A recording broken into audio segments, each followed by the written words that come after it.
You come to the running store, you see Novablast for $150. Super bouncy, very joyful. But then you see Nimbus for $200. Is it really that much better? Let's compare them and outline their use cases. First easy comparison is the weight. Novablast weighs 298 grams, Nimbus 363 grams. Clearly, Novablast is much more appropriate for a fast pace and more advanced runners. However, it is also not exactly a lightweight pair. Main reason for this is the outsole. Novablast uses increased tread, and rubber weighs a lot. However, I think it is a great option if you plan to use these shoes as daily trainers. In such a case, you do not need extra speed, while more confidence will be appreciated. Nimbus, meanwhile, uses a very arguable outsole solution to decrease tread. Why would you do such a thing on shoes that are already super heavyweight? An additional 20 grams will not make a difference. I think it is a problem because these shoes are meant for heavier runners, and heavier runners tend to wear out the outsole faster, meaning that these shoes will break apart sooner.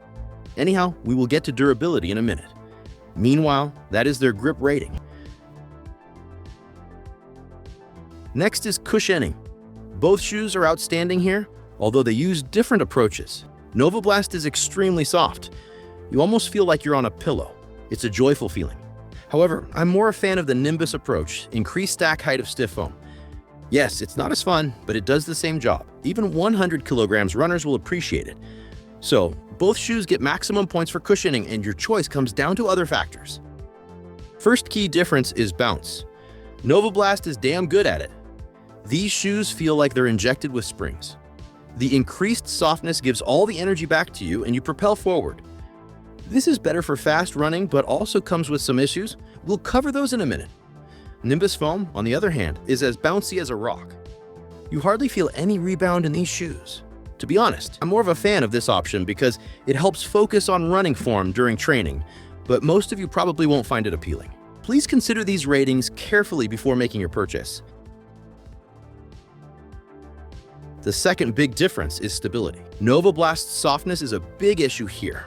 You wobble with every step. If you're a beginner with undeveloped stabilizing muscles, you'll face significant challenges. Every run will create micro-injuries, which over time could lead to bigger problems. Nimbus, on the other hand, is steady as a rock. The stiff foam minimizes shaking, and the increased heel cup further enhances stability. If you're looking for something safer, keep these ratings in mind.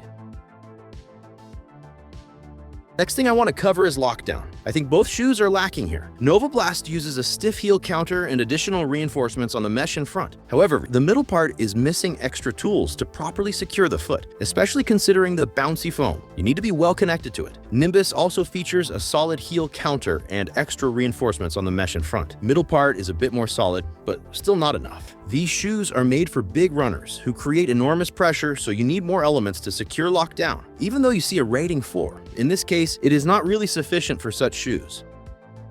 Ventilation can't be bad, because if you lack it, shoes are better suited for cold periods. Nimbus mesh is a bit more protective and doesn't allow great airflow. Extra ventilation holes on the tongue bring the overall level to average. Novablast mesh is a bit more breathable, and additional holes on the tongue are also increased. So these shoes are a bit more oriented towards hot weather, while Nimbus is more balanced.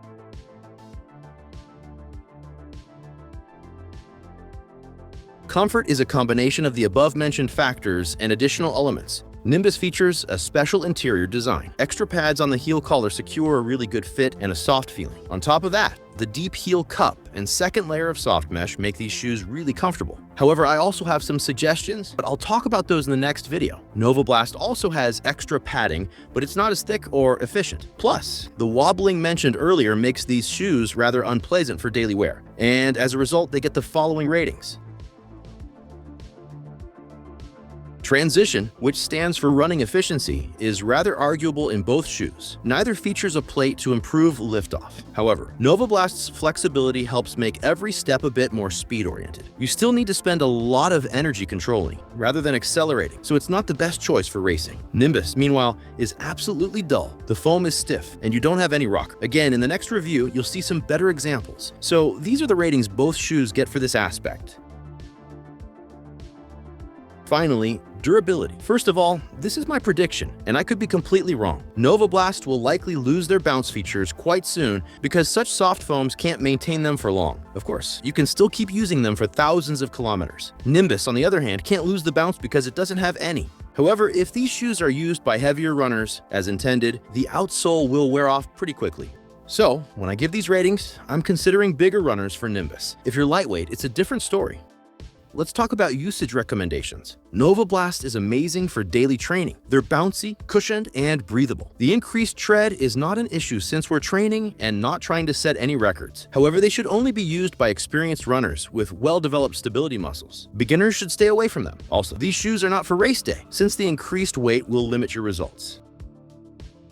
Nimbus, meanwhile, is insane for non-running daily wear. The combination of high stability, cushioning, and comfort is the key here. They're also pretty good for bigger runners who won't be challenged by terrain and won't require extra grip. However, they're not great for mid-weight or lightweight runners since they don't offer any advantages for them. And that's my final feedback. I'll keep comparing these to other shoes, so you'll stay informed about the differences across all brands and models. Stay tuned.